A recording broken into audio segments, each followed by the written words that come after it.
Halo, selamat malam sahabat-sahabat podcast semua. Assalamualaikum. Apa kabar? Semoga kalian selalu sehat, happy, banyak rezekinya, dimudahkan urusannya. Amin. Sore-sore pergi ke taman. Di sana banyak balita. Halo sobat podcast yang cantik dan tampan. Sini, aku mau cerita. Jadi kali ini ceritanya agak sedikit berbeda ya. Tadi kebetulan aku dapat ada dua teman aku, sahabat aku yang curhat. Sebut aja namanya, yang satu namanya Dito, yang kedua namanya Mita. Nah, si Dito ini curhat. Dia bilang dia tuh pengen pindah ke tempat yang lebih baik, pindah kerja. Saat ini menurut dia pekerjaan dia kurang oke lah. Dia pengen tempat yang kerja lebih baik. Dia udah ngelamar tapi belum ada yang pas gitu. Maksudnya belum ada yang dapet. Terus yang si Mita dia curhat, dia kena investasi, ditipu sama temannya sendiri, sama sahabatnya sendiri, dan lumayan banyak. Terus yang kedua masalah jodoh. Terus tadi aku bilang aja, aku kasih sharing aja untuk yang si Dito. Aku bilang, emang kamu udah ngelamar kemana aja? Dia bilang, aku udah ngelamar lewat LinkedIn. Oh bagus. Terus ya nanya-nanya dulu sih. Oke. Kalau menurutku ya, buat saran atau ide, kalau kan kamu tuh udah punya pengalaman bertahun-tahun udah punya pengalaman kerja.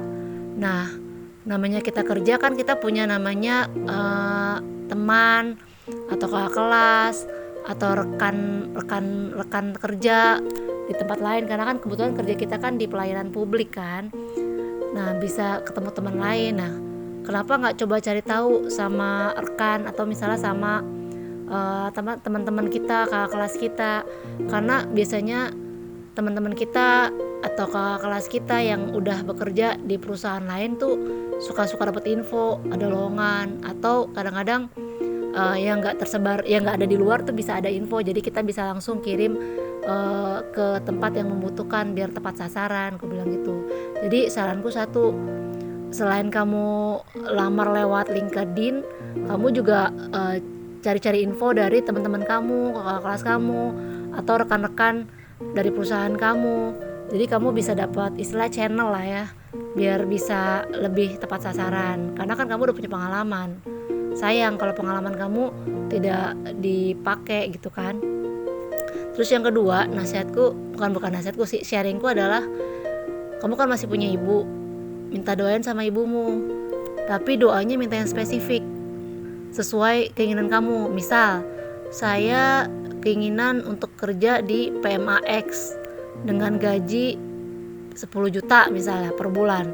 Kamu bilang sama ibu kamu, Bu, Mah, doain dong aku keterima di perusahaan X dan dapat gajinya 10 juta per bulan. Nah, kayak gitu doanya. Doa tuh harus jelas dan spesifik, biar tepat sasaran. Jadi kamu minta doa ibu kamu kayak gitu, sambil kamu ikhtiar melamar ke perusahaan yang kamu inginkan. Kalau misalnya itu gagal, ya ganti perusahaan, minta lagi doa aja, disebutkan lagi nama perusahaannya dengan nominal gaji yang kamu inginkan. Minta doain sama ibu kamu spesifik, karena insya Allah doa ibu itu makbul deh, udah terbukti deh. Simak aja kisah-kisah di YouTubeku sebelumnya, di podcast aku sebelumnya. Terus selain itu yang ketiga, nah perkuat lagi dengan nazar.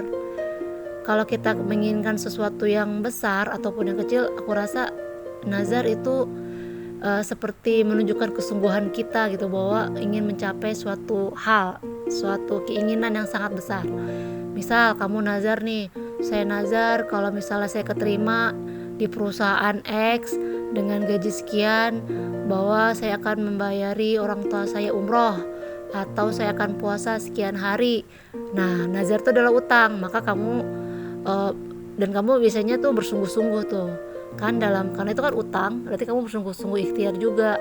Otomatis alam bawah sadar kamu akan mengeset kamu untuk berikhtiar. Kamu misalnya di tempat kerja yang sekarang yang kamu rasa belum sesuai dengan keinginan, kamu tetap kerja profesional, tetap kerja keren, tetap belajar sambil menunggu lowongan-lowongan kerja tempat lain. Itu doang sih saranku buat si Dito.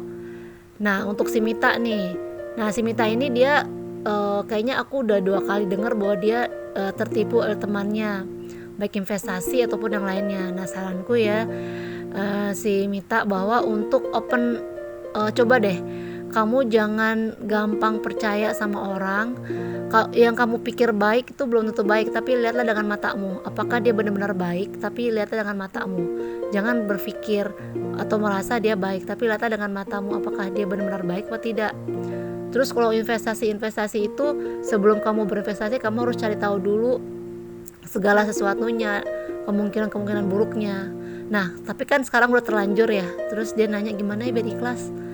Memang sih untuk belajar ikhlas tuh sulit ya, tapi emang harus belajar dan terus latihan banget. Mungkin saat ini kan kamu harus diuji keikhlasan tentang masalah kehilangan uang.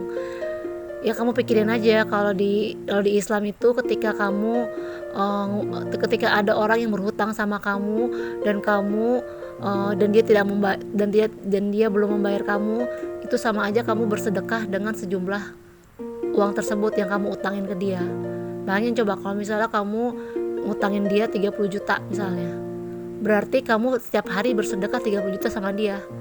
Banyak banget kan. Nah jadi sebenarnya apalagi ntar di akhirat itu pasti akan ditagih, hutang itu pasti akan ditagih. Udah kamu dapat pahala sedekah, kamu juga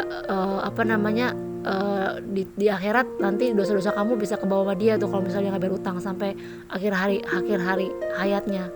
Kamu tapi tetap nagih juga ya gitu. Terus ikhtiar kita nagih, mengingatkan dia untuk bayar utang. Mudah-mudahan dengan itu kamu bisa belajar ikhlas ya. Sambil kamu saat ini jangan untuk investasi ataupun apapun, kamu harus benar-benar lihat dengan matamu sendiri, bukan hanya dengan pikiranmu.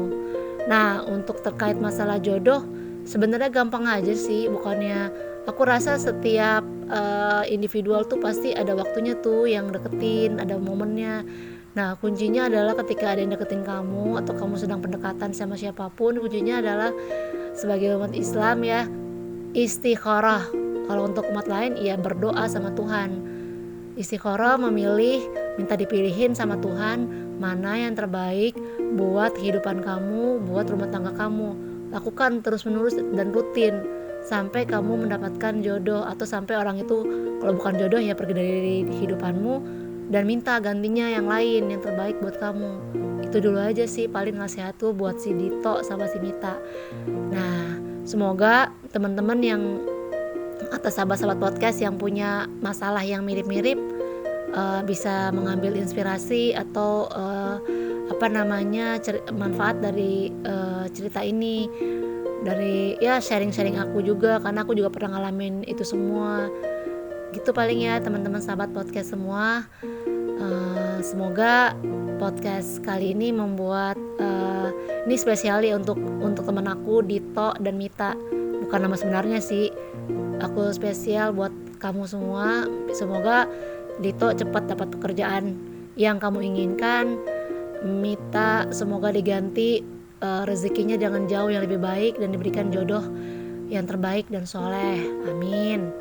Ya udah sekian dulu ya sahabat-sahabat podcast semua. Semoga teman-teman sahabat podcast bisa dapat mengambil hikmah dari cerita aku, dari sharing aku kali ini. Bye bye.